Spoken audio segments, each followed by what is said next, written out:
আমি অভিষেক মান্নাদা।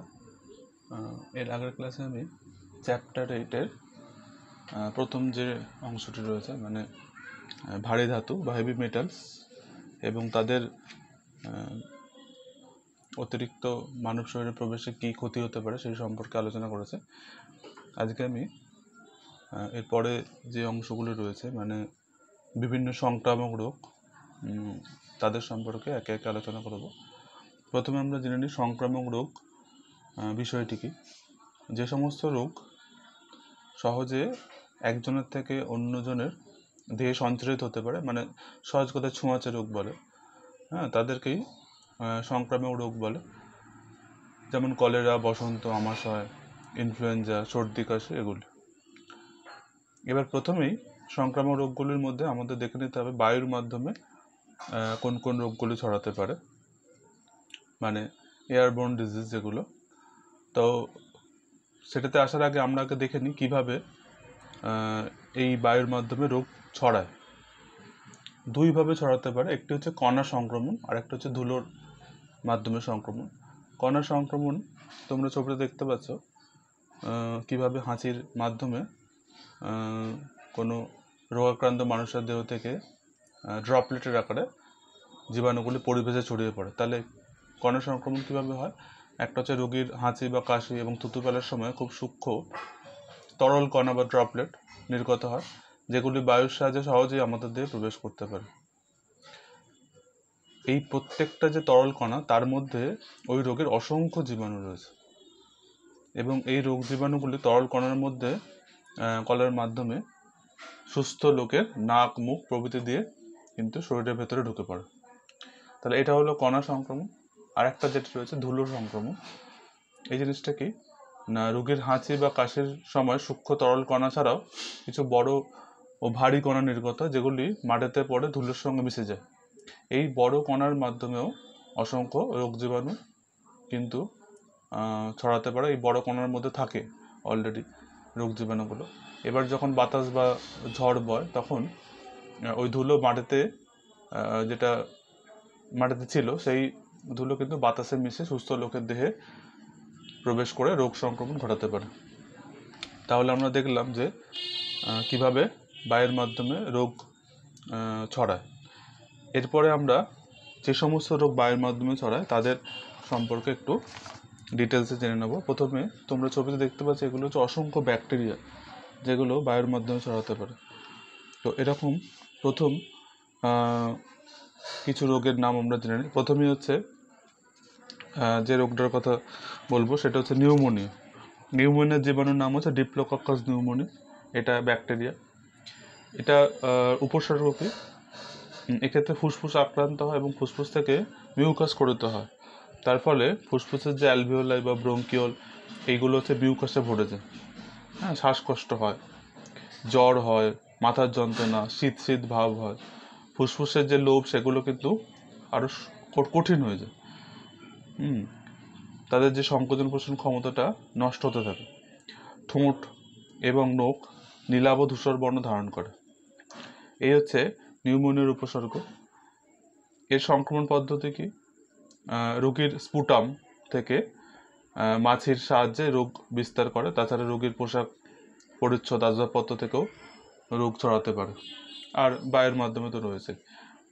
এরপরে যে রোগটির কথা আমরা আলোচনা করব সেটি হচ্ছে যক্ষ্মা বা টিউবারকিউলোসিস। মাইক্রোব্যাকটেরিয়াম টিউবারকিউলোসিস নামক ব্যাকটেরিয়া এই রোগ ছড়ায়। বিজ্ঞানী রবার্ট কখ 1880 সালে এই জীবাণুটি আবিষ্কার করেন।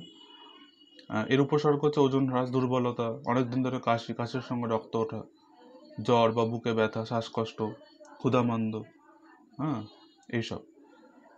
এটা ছড়ায় কী করে, রোগীর কাশি থেকে বা স্পুটাম থেকে ছড়ায়। এবং সেই স্পুটাম যদি বা কফ যদি মাছির মাধ্যমে বাহিত হয়, অন্যের খাবারে সেই গিয়ে বসে সেই মাছে, তাহলে তার মাধ্যমে রোগ ছড়াতে পারে। বিসিজি হচ্ছে এই রোগের জন্য প্রতিষেধক ভ্যাকসিন। এরপর 3 নম্বর হচ্ছে হুপিং কাশি। এর জীবাণু হচ্ছে ব্যাকটেরিয়া বর্ডেটেলা পার্ট্রুসিস। এক্ষেত্রে শিশুরা বেশি মাত্রায় আক্রান্ত হয়, শ্বাসনালী আক্রান্ত হয়, প্রচণ্ড কাশি, দীর্ঘ শব্দযুক্ত শ্বাসধ্বনি দেখা দেয়। ডিপিটি ভ্যাকসিন হচ্ছে এর ক্ষেত্রে প্রতিষেধক হিসেবে ব্যবহার করা যায়। আক্রান্ত যে রোগ তাকে আলাদা করে রাখতে হয়, রোগীর যে জিনিসপত্র সেগুলোকে জীবাণুমুক্ত করতে হয়, মানে এটা হচ্ছে তার প্রতিকার। আচ্ছা, এরপরে 4 নম্বর একটা রোগ হচ্ছে ডিপথেরিয়া। ডিপথেরিয়া জিনোমোটো ব্যাকটেরিয়া এবং তার নাম হচ্ছে কর্নিব্যাকটেরিয়াম ডিপথেরি। এক্ষেত্রে উপসর্গ হচ্ছে গলার মধ্যে টনসিলের পাশে বা উপরে সাদা সরের মতো দাগ দেখা যায়, খুব উচ্চ তাপমাত্রা প্রায় 104 ডিগ্রি ফারেনহাইট উঠে যেতে পারে, মাথার যন্ত্রণা, তারপরে গলা ব্যথা, গিলতে কষ্ট হয়, গ্ল্যান্ড ফুলে যায়, গলা ধরে যায়, শ্বাসকষ্ট, এগুলো। সংক্রমণ পদ্ধতি হচ্ছে এই রোগটা তো বায়ুর মাধ্যমে হয়, তাছাড়া খুব ছোঁয়াচে, যে তার জিনিসপত্র ব্যবহার করলে হাঁচি কাশি থেকে, স্পুটাম থেকে এই সমস্ত রোগ ছড়াতে পারে। এরও ভ্যাকসিন হচ্ছে ডিপিটি। তাহলে আমরা ব্যাকটেরিয়া গঠিত রোগগুলো সম্পর্কে জানলাম। এরপরে আমরা জানবো ভাইরাস গঠিত রোগ, যেগুলি বায়ুর মাধ্যমে ছড়ায়। প্রথমে হচ্ছে সাধারণ সর্দি কাশি, আমরা সবসময় পরিচিত। সাধারণ সর্দি কাশি হচ্ছে জীবাণু একটা ভাইরাস, যার নাম হচ্ছে রাইনো ভাইরাস। এর লক্ষণ হচ্ছে হাঁচি কাশি, নাক দিয়ে জল পড়া, মাথা ব্যথা, হালকা জ্বর, এরকম। এর প্রতিকার হচ্ছে যখন হাঁচি কাশি হবে তখন নাক মুখ অবশ্যই ঢাকতে হবে, আর যদি রোগাক্রান্ত হয় তাহলে বিশ্রাম নিতে হবে পর্যাপ্ত পরিমাণে।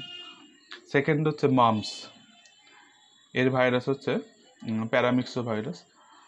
এর লক্ষণ হচ্ছে গাল, গলা এই সমস্ত হচ্ছে ফুলে যায়, ব্যথা, জ্বর হয়, লালাগ্রন্থিও সংক্রামিত হয় রোগে। এক্ষেত্রে প্রতিকার হচ্ছে রোগীকে আলাদা রাখতে হবে, MMR ভ্যাকসিন দিতে হবে। অবশ্য রোগের প্রতিরোধের জন্য আগে থেকে দিতে হবে, হয়ে গেলে তখন এই ভ্যাকসিনের কোনো কাজ হবে না। আচ্ছা, নেক্সট হচ্ছে ইনফ্লুয়েঞ্জা। ইনফ্লুয়েঞ্জা এটা খুব কমন, বিভিন্ন টাইপের ইনফ্লুয়েঞ্জা আমাদের দেশে হয়। তো ইনফ্লুয়েঞ্জা যে ভাইরাস, এটা হচ্ছে মিক্সো ভাইরাস। এক্ষেত্রে সর্দি কাশি, জ্বর, সারা শরীরে ব্যথা, মাথার যন্ত্রণা, অনবরত নাক দিয়ে জল পড়া, হাঁচি, এগুলো হচ্ছে লক্ষণ। প্রতিকার হচ্ছে রোগীকে আলাদা রাখতে হবে, হাঁচি কাশির সময় অবশ্যই মুখ ঢাকতে হবে। এরপর যেটা রয়েছে সেটা হচ্ছে জলবসন্ত। জলবসন্তের ভাইরাস হচ্ছে ভ্যারিসেল্লা ভাইরাস। এর লক্ষণ হচ্ছে জ্বর, ত্বকে লাল বর্ণের ফুসকুড়ি হয়, পরে সেগুলো গুটি গুটি হয়ে যায় এবং পেকে যায় এবং জ্বরও বাড়তে থাকে। এক্ষেত্রে প্রতিকার হচ্ছে রোগীকে পরিষ্কার পরিচ্ছন্ন ঘরে আলাদাভাবে রাখতে হয়, আর আগে রোগ যাতে না হয় তার জন্য আলাদা ভ্যাকসিন আছে, সেটা আগে থেকে নিয়ে রাখতে হয়। তাহলে আজকে আমরা বায়ুবাহিত বিভিন্ন রোগ সম্পর্কে আলোচনা করলাম, সেই রোগগুলোর নাম, তারা কীভাবে ছড়ায়, তার লক্ষণ কী, এগুলো সম্পর্কে জানলাম।